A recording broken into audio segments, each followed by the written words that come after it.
Hi, I'm Dean Sikes. And every one of us has a story to tell. And the story of your life becomes your testimony. And I've learned in all of these years of living that before there's ever a testimony, usually there's some test.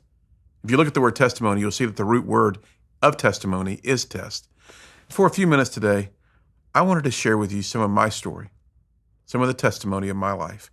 And let's see if maybe some of that story might intersect with your life at the level of the heart. Let's go all the way back to when I was 7 years old.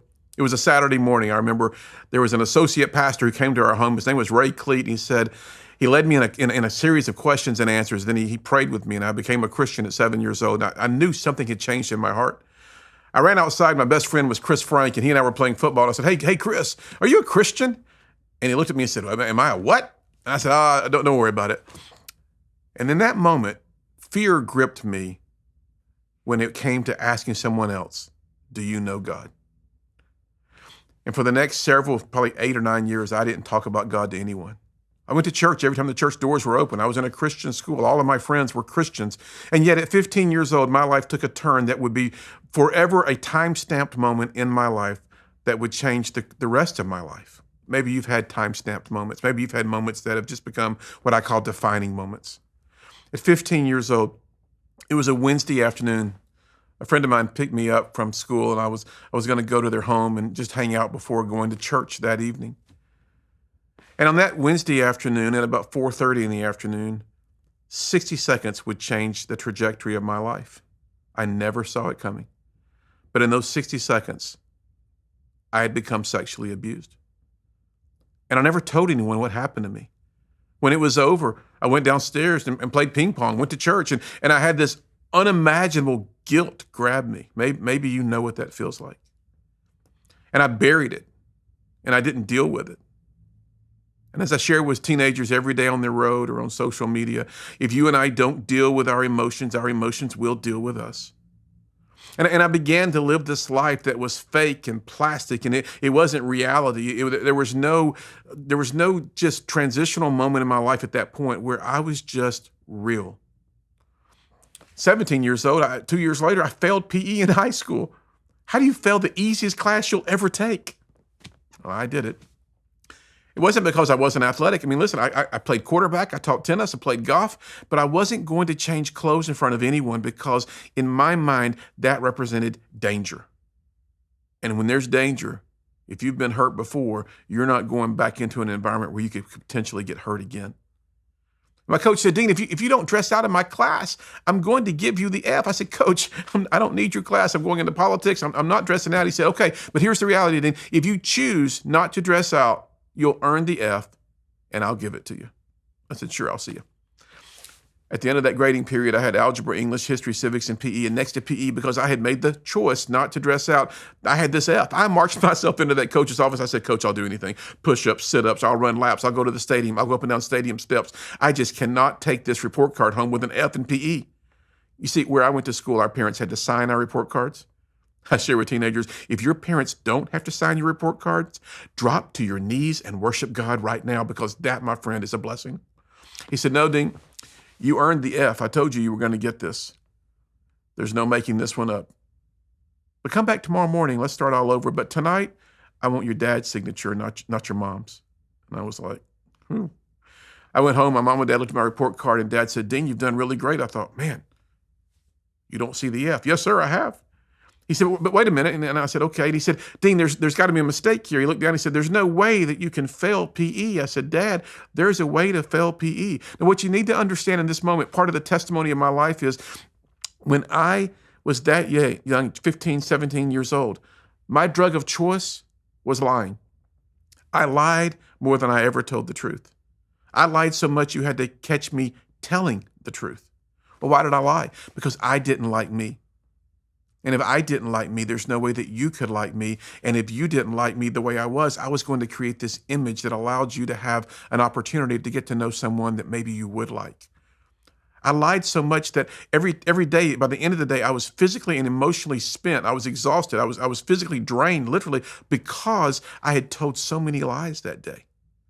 And it wasn't because I was a bad person. And maybe you can relate to this. It was because I was so damaged on the inside. I was just trying to find something, someone who would grab hold of my story and go, hey, you're okay.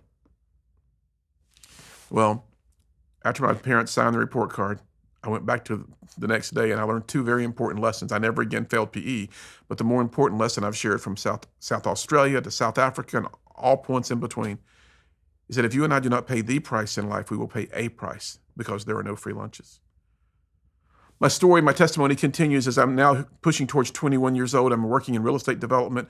The company I worked with had whatever society says makes you successful. We had that, and I was miserable. See, the best-selling book of all time says if you gain the whole world and lose your soul, you're in serious trouble. And that was me.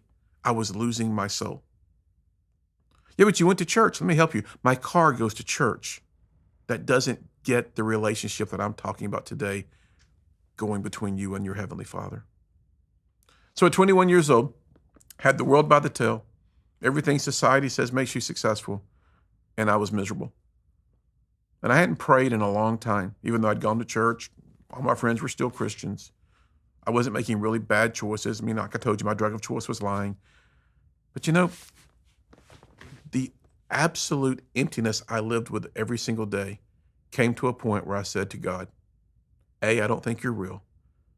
But if I'm wrong and you have a plan for my life, prove it. Don't ever ask God, the creator of the universe, to prove to you that he's real unless you are ready for an encounter of the first kind. 2 weeks come and go. I didn't even remember praying that prayer. There was zero faith attached to my prayer. And I was in my office. I'd been at lunch. I walked in, said hello to Sharon, our receptionist, went through a set of doors, walked down a hall, turned right, walked into my office, shut my door. And as I was dialing a phone, checking on a shopping center we were building in Beckley, West Virginia, off behind me to my left, I heard two words. And when I heard them, instantaneously, I was transported back 14 years to when I was 7 years old, when I had asked Jesus to be Lord of my life.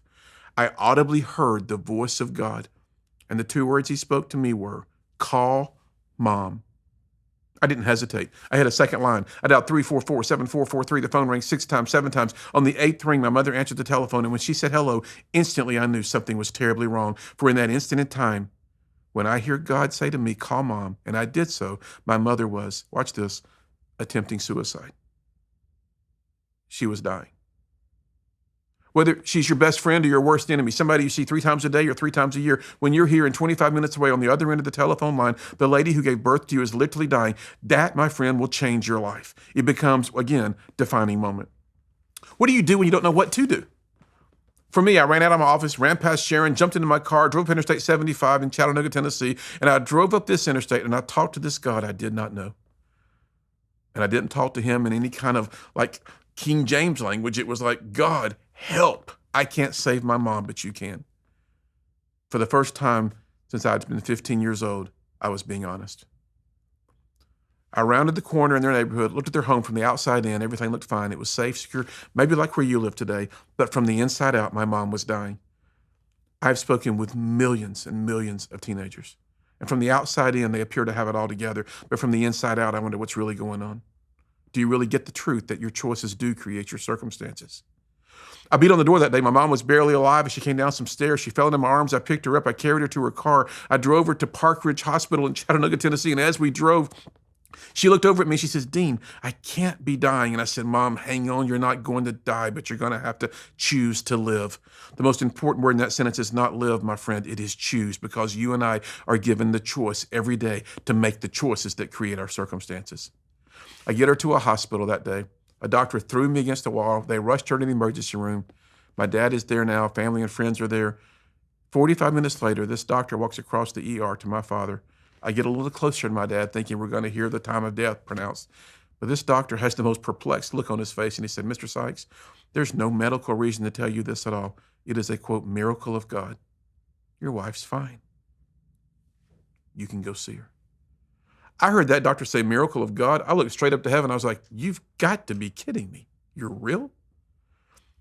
I took a walk that day. I could take you to the spot in Park Ridge Hospital where I leaned against the wall and I had an encounter with Jesus. And in that encounter, I knew I was being asked by him to do something that I was nowhere prepared at all to do, but he was looking for my yes. that began me on this journey of traveling and speaking. It was 22 years after I was sexually abused, married, have kids. I walked into a Home Depot, walked down an aisle, turned right, and walked right into the person who had abused me when I was 15 years old. And my world unraveled. I remember that night going home, and Lori, my wife, looked at me. She said, "What's wrong?" I said, "Let's get our kids to bed, then I'll tell you something I need to tell you." We went outside on that night. I'll never forget it, on this little patio. And I said, 22 years ago, I was sexually abused. And today, I ran into the person, and you're the first person I've ever told. I remember vividly as she took a step back and she looked at me and she said, "Everything makes sense now. We've got to get you some help." And that began me on this journey of just telling this little story to so many students. And it's a story that says to you that your testimony does matter. When you and I get into a place of conversation where we can just let our guard down a little bit, I wonder what your story would be to me today if I had the opportunity to listen to you. I wonder what you would say about your life story and maybe those defining moments. You know, when I was given the opportunity to forgive the person who hurt me, I remember the Lord asked me one day, he said, "Will you forgive this person?" I said, "No, I won't." Not very spiritual, huh? He said, "Why won't you?" I said, "It's not fair." I said, "I didn't do anything wrong." And I'll never forget what the Lord spoke to my heart then next. He said, "Was the cross fair, Dino?" I was like, "Why'd you have to go there?" And in that moment, I made a decision to forgive. And you know what happened? I got free. And I've been able to share this story with literally multiplied millions of people, and now today with you. Here's a verse you can consider concerning your testimony. It's found in Revelation chapter 12, verse 11, and it says this, "And they overcame him." Now who's him? The devil. "They overcame the devil by the blood of the Lamb and by the word of their testimony." You've got a story to tell. You've got a testimony to share, and people need to hear it. Why? Because your life, your story, and your testimony really do matter.